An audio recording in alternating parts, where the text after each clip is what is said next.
Tuhan Yesus gembala yang baik. Umat Kristen baru saja merayakan kematian Tuhan Yesus di kayu salib. Memang jahat sekali apa yang pernah dilakukan terhadap Yesus. Tetapi sebenarnya semua itu dapat terjadi karena Tuhan Yesus sendiri yang berkehendak memberikan nyawanya.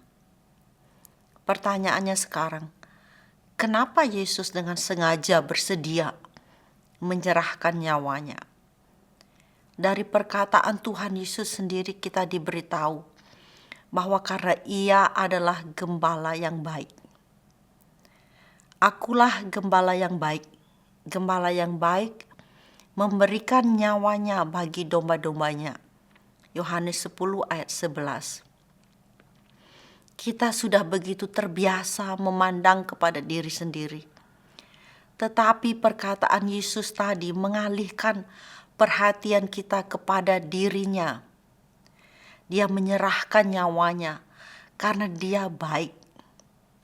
Dia bertindak sesuai dengan kebaikan yang ada pada dirinya sendiri.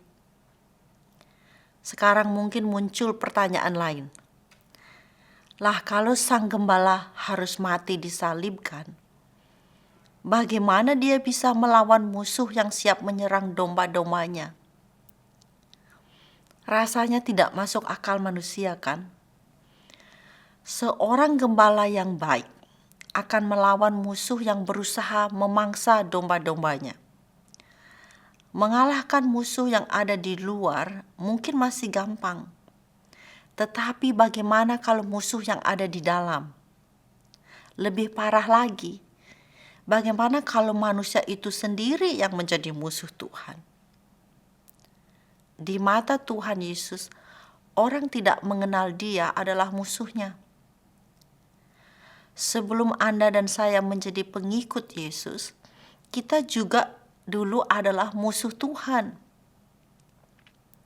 Dalam surat kepada jemaat Tuhan di Kolose, Rasul Paulus menuliskan, "Jika kamu yang dahulu hidup jauh dari Allah dan yang memusuhinya dalam hati dan pikiran seperti yang nyata dari perbuatanmu yang jahat." Kolose 1 ayat 21. Kita paham sekarang siapa musuh Tuhan. Bagaimana Tuhan menyelamatkan kita dari posisi kita sebagai musuh Tuhan. Kita seharusnya mati di tangan Tuhan. Tetapi Tuhan Yesus, gembala yang baik, menggantikan posisi kita. Ia mengambil tempat di posisi kita sebagai musuh Allah. Makanya kematian Tuhan Yesus adalah satu hal yang perlu untuk kita boleh berdamai dengan Allah. Rasul Paulus menuliskan kepada jemaat Tuhan di Roma, "Sebab jikalau kita ketika masih seteru diperdamaikan dengan Allah oleh kematian anaknya, lebih-lebih kita yang sekarang telah diperdamaikan, pasti akan diselamatkan oleh hidupnya." Roma 5 ayat 10. Tuhan Yesus dikenal sebagai anak Allah. Kita diperdamaikan dengan Allah oleh kematian Yesus. Tanpa kematian Yesus, tidak ada perdamaian dengan Allah.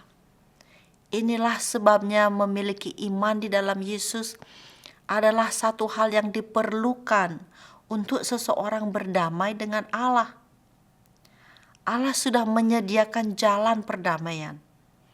Tetapi kalau seseorang menolak jalan yang disediakan Allah dan memilih jalannya sendiri, dia tetap berada di posisinya sebagai musuh Allah. Pada akhirnya ia akan menanggung kematiannya sendiri, yaitu kematian kekal di neraka. Firman Tuhan di Roma pasal 5 tadi juga memberitahu kepada kita bahwa Tuhan Allah memperdamaikan kita dengan Beliau ketika kita masih bermusuhan. Tuhan sendiri yang berinisiatif datang ke dalam dunia yang penuh dosa, mati di kayu salib untuk mengakhiri permusuhan kita dengan Beliau. Saya berharap Anda melihat bahwa Tuhan Yesus sudah mati karena mengambil posisimu, supaya Anda tidak lagi hidup dalam posisi yang bermusuhan dengan Tuhan, melainkan mau hidup bagi kemuliaan nama Yesus. Kiranya Roh Kudus menolong kita semua. Amin.